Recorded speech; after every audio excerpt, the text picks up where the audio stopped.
News nation पर 2022 के महादंगल में आपका स्वागत है। आपके साथ मैं हूं राकेश पांडे।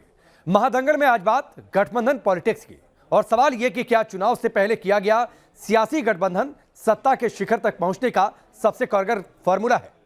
यूपी विधानसभा चुनाव में गठबंधन की राजनीति की शुरुआत कब हुई, किन हालातों में हुई, यूपी की राजनीति में गठबंधन के कैसे कैसे संजोग बने और इसे लेकर कितने प्रयोग हुए, कितने गठबंधन कामयाब रहे, कितने नाकाम रहे, आज हम आपके लिए बीते 3 दशकों की गठबंधन पॉलिटिक्स का दिलचस्प लेखा जोखा लेकर आए हैं। इस रिपोर्ट को देखिए। जय जय श्री राम, जय जय श्री राम, जय भीम, जय भारत। अखिलेश यादव जैन चौधरी जिंदाबाद जिंदाबाद। हाथ बदलेंगे जब कौन बचाने आएगा तुमको। यूपी में गठबंधन की सियासत फुल स्विंग में है। चुनावी महासमर में इस बार 3 गठबंधन जोर आजमाइश कर रहे हैं। बीजेपी अपने सहयोगी दलों अपना दल, सोनेलाल और निषाद पार्टी के साथ दमखम दिखा रही है।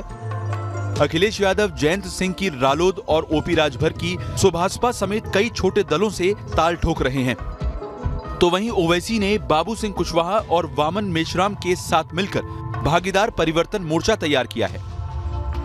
सवाल यही है कि कामयाबी के लिहाज से यूपी की सियासत में चुनाव पूर्व किए गए गठबंधन का राजनीतिक इतिहास क्या कहता है।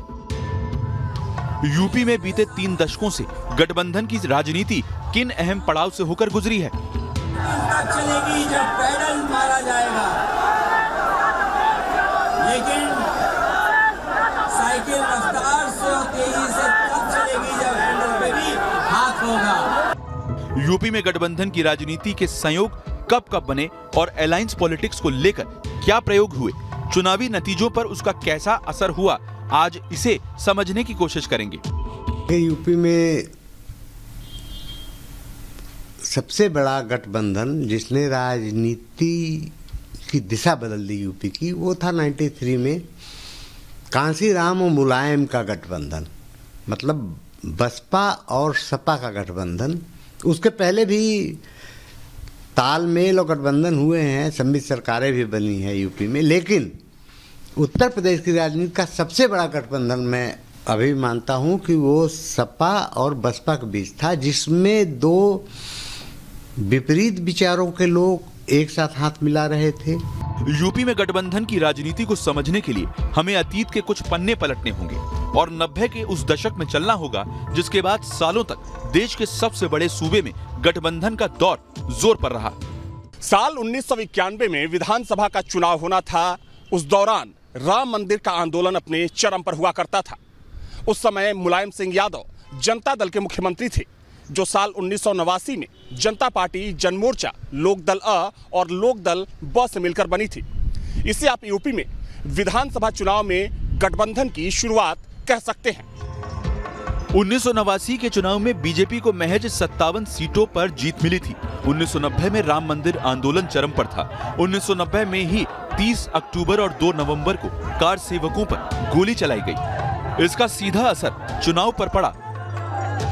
1991 के विधानसभा चुनावों में बीजेपी ने 31.45% मत के साथ 221 सीटें जीत ली। तब के अविभाजित यूपी में 425 सीटें हुआ करती थी। यानी यूपी में बीजेपी ने पहली बार अपने दम पर पूर्ण बहुमत वाली सरकार बना ली। मुख्यमंत्री बने कल्याण सिंह। कल्याण सिंह एक हिंदू, आक्रामक हिंदुत्व के बड़े चेहरे के तौर पर देश में वो स्थापित हुए और उनकी सभाएं, दिल्ली में उनकी सभाएं उसके तुरंत बाद हुई थी, व्यापक भीड़ थी। और उत्तर प्रदेश में भी एक तरह से उन्हें मान लिया गया कि उन्होंने मंदिर के लिए अपनी सत्ता कुर्बान की है। कट्टर हिंदूवादी कल्याण सिंह के मुख्यमंत्री बनने के बाद राम मंदिर आंदोलन और भी तेज हुआ और फिर 6 दिसंबर को जैसे ही अयोध्या में विवादित ढांचा गिराया गया, कल्याण सिंह की सरकार भी जाती रही। ये वो वक्त था जब यूपी की सियासत में पहली बार खुलकर 2 दलों की चुनाव पूर्व गठबंधन की संभावना बनी। साल 1990 में कार सेवकों पर गोली चलाने का आदेश देने के कारण जब मुलायम की मुल्ला मुलायम वाली मुस्लिम परस्त नेता की छवि बनी, तो उन्होंने जनता दल से अलग होकर समाजवादी पार्टी बना ली राम मंदिर के नाम पर कल्याण सरकार की कुर्बानी के बाद बीजेपी को भरोसा था कि उसे सहानुभूति मिलेगी, लेकिन बीजेपी के मंडल का जवाब देने के लिए मुलायम ने कमंडल को हथियार बनाया। जो बड़े बड़े राजनीतिक दल उत्तर प्रदेश में माना जाता है, खास तौर पे 1992 के राम मंदिर आंदोलन के बाद जब से मंडल राजनीति शुरू हुआ, उस समय जो जाति के आधार पर जो दल बना, समाजवादी पार्टी दल तो पहले ही बना था, लेकिन इसका जो राजनीतिक महत्व जो दिखाई दिया उसी के बाद ही वो है एक समाजवादी पार्टी जैसे Yadav, OBC and Muslim vote bank लेके वो सरकार बनाने थे। 1993 के विधानसभा चुनाव में मुलायम ने बीएसपी के कांशीराम के साथ हाथ मिलाया और दलितों के साथ पिछड़ों की सोशल इंजीनियरिंग से बीजेपी के विजयी रथ को थाम दिया। मिले मुलायम कांशीराम, हवा में उड़ गए जय श्री राम। साल 1993 के चुनाव के बाद ये नारा यूपी के सियासी गलियारों में बहुत मशहूर हुआ था। 1993 के चुनाव में बीजेपी ने 177 सीटें जीती थी। एसपी बीएसपी गठबंधन को 176 सीटें मिली थी, बीजेपी से एक सीट कम। लेकिन गठबंधन ने राम मंदिर पर सरकार कुर्बान करने के बाद भी बीजेपी को बहुमत हासिल करने नहीं दिया। इतना ही नहीं, मुलायम और कांशीराम ने विधानसभा में बीजेपी को पटखनी देते हुए जोड़ तोड़ करके सरकार भी बना ली और 4 दिसंबर 1993 को मुलायम सिंह ने दूसरी बार यूपी के सीएम की शपथ ली। चुनाव से पहले हुआ ये गठबंधन कामयाब रहा। उस समय राम नाम की लहर जैसी थी।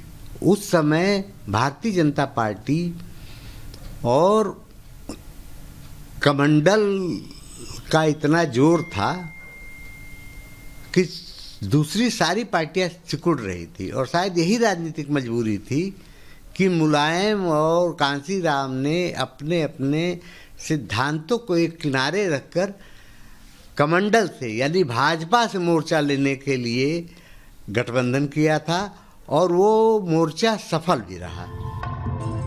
हालांकि चुनाव से पहले हुआ ये गठबंधन आपसी मनमुटाव की भेंट चढ़ गया। एसपी बीएसपी की सरकार ज्यादा दिन नहीं चल पाई। 2 जून 1995 को सरकार गिर गई। इसके बाद बीएसपी ने बीजेपी के समर्थन से सरकार बनाई और मायावती पहली बार यूपी की मुख्यमंत्री चुनी गई। बीएसपी और बीजेपी का ये एक पोस्ट पोल अलायंस था जिसकी उम्र ज्यादा लंबी नहीं रही। 4 महीने बाद ही मायावती की सरकार गिर गई और यूपी में राष्ट्रपति शासन लगाना पड़ा। साल 1993 के चुनाव में एक बात का जिक्र होना बहुत जरूरी है, क्योंकि उस चुनाव में जो त्रिशंकु विधानसभा का दौर शुरू हुआ वो साल 2007 में उस वक्त जाकर खत्म हुआ जब प्रदेश में बहुजन समाज पार्टी की पूर्ण बहुमत की सरकार बनी। यानी कि साल 1993, 1996 और 2002 में प्रदेश में विधानसभा में त्रिशंकु सरकार रही।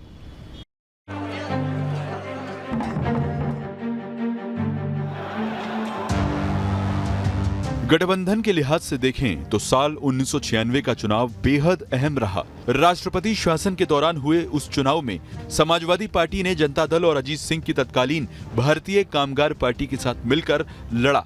बीएसपी ने कांग्रेस के साथ प्री पोल अलायंस किया, वहीं बीजेपी ने अकेले दम दिखाया। लेकिन इसमें कोई भी गठबंधन कामयाब नहीं हुआ। त्रिशंकु विधानसभा की स्थिति बनी। बीजेपी 174 सीटें जीतकर सबसे बड़ी पार्टी बनी। एसपी और सहयोगियों ने 125 सीटें जीती। बीएसपी और कांग्रेस के खाते में 100 सीटें आईं। नतीजा ये हुआ कि अगले 6 महीने तक यूपी में कोई सरकार ही नहीं बन पाई। इसके बाद बीएसपी और बीजेपी ने 6 महीने के फॉर्मूले पर सहमति बनाते हुए सरकार बनाई। तो एक अद्भुत राजनीतिक प्रयोग था। उस राजनीतिक प्रयोग की परिणति इसी रूप में होनी थी। लेकिन कल्याण सिंह उस समय बसपा टूट के 2 हिस्सों में हो गई, तो बसपा का एक गुट और कांग्रेस, लोकतांत्रिक कांग्रेस थी, कांग्रेस का एक हिस्सा टूट गया था। कुछ निर्दलीय इन सारे लोगों ने फिर कल्याण सिंह को बहुमत दिला दिया। 21 मार्च 1997 को मायावती दूसरी बार यूपी की मुख्यमंत्री बनी और इसके 6 महीने बाद 21 सितंबर 1997 को कल्याण सिंह मुख्यमंत्री बने। लेकिन यहां भी चुनाव के बाद ही सही दल तो मिले, लेकिन दिल नहीं मिल पाए। उसी साल बहुजन समाज पार्टी ने भाजपा से अपना समर्थन वापस ले लिया। तब यूपी की सियासत में जबरदस्त पॉलिटिकल ड्रामा हुआ। कल्याण सिंह ने बहुजन समाज पार्टी, कांग्रेस और जनता दल से विधायक तोड़े और 223 विधायकों के साथ फ्लोर पर बहुमत साबित किया। 21 अक्टूबर 1997 को कल्याण सिंह ने बहुमत साबित किया तो यूपी विधानसभा अब तक के सबसे बड़े हंगामे का गवाह बनी। विधायकों ने एक दूसरे पर जूते चप्पल और माइक फेंके, जिसके बाद राज्यपाल रोमेश भंडारी ने राष्ट्रपति शासन की सिफारिश कर दी, जिसे तत्कालीन राष्ट्रपति KR नारायणन ने मानने से इनकार कर दिया और कल्याण सिंह की सरकार बच गई। बीजेपी की यह सरकार साल 2002 तक चली। एक समय में तो ऐसे कांड हो गया जो उत्तर प्रदेश विधानसभा में जो हाथापाई हुआ था वो आज भी लोग चर्चा करते हैं। कोई भी भारत का कोई भी विधानसभा में कब कोई हाथापाई का चर्चा होता है तो सबसे पहले उत्तर प्रदेश का नाम आता है। वो भयंकर कांड हुआ था, एक दूसरे के खिलाफ बहुत विधायक घायल भी हुए थे। तो इसलिए वो जो कांड हुआ था उसका कारण ये था कि वो सरकार चलने वाले नहीं था। और कभी जो इतिहास जो बोल रहा है, कभी ऐसे सरकार चली नहीं उत्तर प्रदेश में जो दोनों बड़े दल के बीच में गठबंधन हुआ है। साल 2002 तक यूपी की सियासत काफी हद तक बदल चुकी थी। 1999 में मुख्यमंत्री पद से हटाए जाने के बाद कल्याण सिंह बीजेपी से अलग हो चुके थे। राजनाथ सिंह बीजेपी का चेहरा बन चुके थे। साथ ही उत्तराखंड यूपी से अलग हो चुका था। विधानसभा की सीटें 425 से घटकर 403 हो गई थीं। यानी कि एक बार फिर प्री पोल अलायंस ने काम नहीं किया, जिसके नतीजे में चुनाव के बाद गठबंधन बनाने पर जोर दिया गया। बीजेपी और आरएलडी ने मायावती को सपोर्ट किया और 2 महीने के राष्ट्रपति शासन के बाद मायावती 2002 में तीसरी बार उत्तर प्रदेश की मुख्यमंत्री चुनी गई। लेकिन 15 महीनों बाद ही गठबंधन में दरार पड़ गई, जिसके बाद मुलायम सिंह ने बीएसपी और तमाम दलों के बागी विधायकों के साथ 4 साल सरकार चलाई। 2002 के चुनाव में भी राजनीतिक दलों का जोर गठबंधन पर ही रहा। राष्ट्रीय लोकदल, जेडीयू, एलजेपी, लोकतांत्रिक कांग्रेस, मेनका गांधी की सत्ता दल और किसान मजदूर बहुजन पार्टी के साथ बीजेपी ने गठबंधन किया। बीजेपी के गठबंधन में कुल 7 पार्टियां थीं। वहीं समाजवादी पार्टी ने समता पार्टी, वाम दल और वीपी सिंह के किसान मोर्चा के साथ मिलकर चुनाव लड़ा। बीएसपी और कांग्रेस ने किसी से गठबंधन नहीं किया और जब नतीजा आया तो एक बार फिर जनता ने किसी को बहुमत नहीं दिया, यानी त्रिशंकु विधानसभा बनी। इसमें बीजेपी ने 88 सीटें जीती, सहयोगियों को 19 सीटें मिली। कुल मिलाकर बीजेपी गठबंधन को 107 सीटें मिली। समाजवादी पार्टी 143 सीटें जीतकर सबसे बड़ी पार्टी बनी। बीएसपी ने 98 सीटें जीती तो कांग्रेस को 25 सीटें मिली।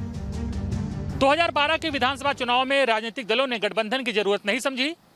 बड़ी पार्टियों में सिर्फ कांग्रेस और आरएलडी ने गठबंधन किया, जबकि समाजवादी पार्टी, बीएसपी और बीजेपी ने विधानसभा चुनाव अकेले लड़ने का फैसला किया। यूपी में गठबंधन का फॉर्मूला बार बार फेल साबित हो रहा था, लेकिन कुछ राजनीतिक दल इसे छोड़ने को तैयार नहीं थे। ऐसे में साल 2007 का चुनाव गठबंधन की राजनीति के लिए अहम मोड़ साबित हुआ। बीजेपी ने कुर्मी वोटों के लिए अपना दल से गठबंधन किया। एसपी ने सीपीएम और लोकतांत्रिक कांग्रेस से अलायंस किया। वहीं साल 2002 की तरह बीएसपी और कांग्रेस अकेले मैदान में उतरी, लेकिन बीएसपी ने इन चुनावों में 16 साल बाद 206 सीटें हासिल करके पूर्ण बहुमत की सरकार बनाई। मायावती का डंका बजा और वो चौथी बार मुख्यमंत्री बनी। 2007 से, जैसे पहले बताया आपको कि मायावती जी ने जो सरकार, जो चुनाव में सरकार बनाया था, उससे दलित और जाटव वोट बैंक पे आधार पे नहीं था। वो तो था, लेकिन उसके साथ साथ कुछ दलित गुट अलग गुट है वो भी साथ में आ गया था। और इसके सबसे बड़ा जो योगदान था वो है सवर्ण ब्राह्मण कास्ट।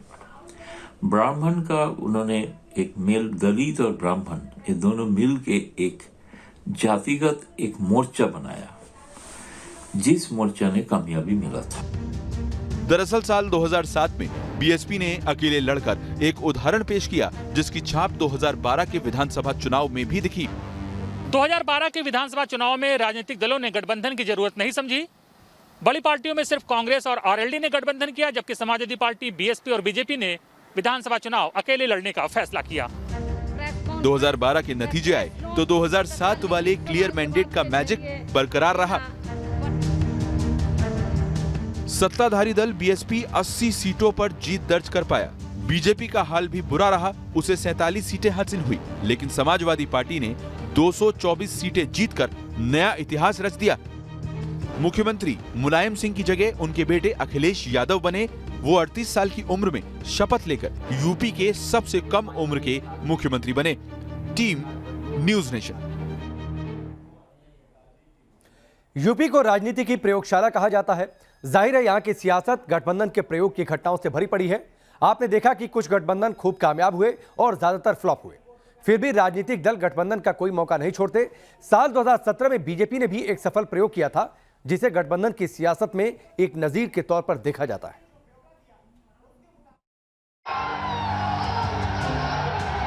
पहले साल 2007 और फिर 2012 में हुए यूपी विधानसभा चुनावों के नतीजों ने यह साफ कर दिया कि सत्ता के लिए सियासी गठजोड़ कामयाबी की गारंटी नहीं है। साल 2007 में मायावती और फिर साल 2012 में अखिलेश ने एकला चलो का फॉर्मूला चुना और अपनी सरकारें बनाई। कहते हैं ना कि सत्ता का कोई सेट सूत्र नहीं होता। ये बात साल 2017 के चुनावों में फिर सही साबित हुई और बीजेपी ने बड़ा गठबंधन कर 80% से ज्यादा सीटें जीती। उत्तर प्रदेश ऐसे एक राज्य है जहां पे आज तक सिर्फ 3 मुख्यमंत्री अपना कार्यकाल पूरा कर पाए। भले शुरू से कांग्रेस 67 साल तक राज किया है, लेकिन कोई मुख्यमंत्री अपना 5 साल पूरा नहीं कर पाया। सबसे पहले मायावती बहुजन समाज पार्टी का मुख्यमंत्री, जिन्होंने 5 साल पूरा किया। उसके बाद 2012 में अखिलेश यादव और 2017 में योगी आदित्यनाथ बीजेपी का मुख्यमंत्री, जो पूरा 5 साल पूरा किया है। साल 2017 का चुनाव गठबंधन के लिहाज से कई मायनों में अहम रहा। 2014 के लोकसभा चुनाव में बीजेपी ने ओबीसी वोट की अहमियत को समझा और विधानसभा चुनाव के लिए बीजेपी ने अनुप्रिया पटेल की अपना दल सोनेलाल और ओम प्रकाश राजभर की एसबी-एसपी के साथ गठबंधन किया। ये गठबंधन बीजेपी की सोशल इंजीनियरिंग का हिस्सा था। टारगेट गैर यादव ओबीसी वोट बैंक था। नतीजे अप्रत्याशित रहे। बीजेपी 384 सीटों पर लड़ी, 312 पर जीती। अपना दल 11 सीटों पर लड़ी, 9 सीटों पर जीती, जबकि राजभर की सुभाषपा 4 सीटों पर लड़ी और चारों जीती। सूबे के बदले माहौल को भांपते हुए गठबंधन समाजवादी पार्टी ने भी किया था कांग्रेस से, लेकिन यूपी में 2 लड़के कोई कमाल नहीं कर पाए। समाजवादी पार्टी 311 सीटों पर लड़ी और सिर्फ 47 सीटें जीत पाई। कांग्रेस 114 सीटों पर लड़ी और सिर्फ 7 सीटें निकाल पाई। 22 सीटें ऐसी रही जिस पर दोनों उम्मीदवारों ने एक दूसरे से जोर आजमाइश की। इससे एक बात साफ हो गई कि सिर्फ गठबंधन नहीं, जातीय समीकरण को साधने वाला गठबंधन ही सत्ता की कुंजी है।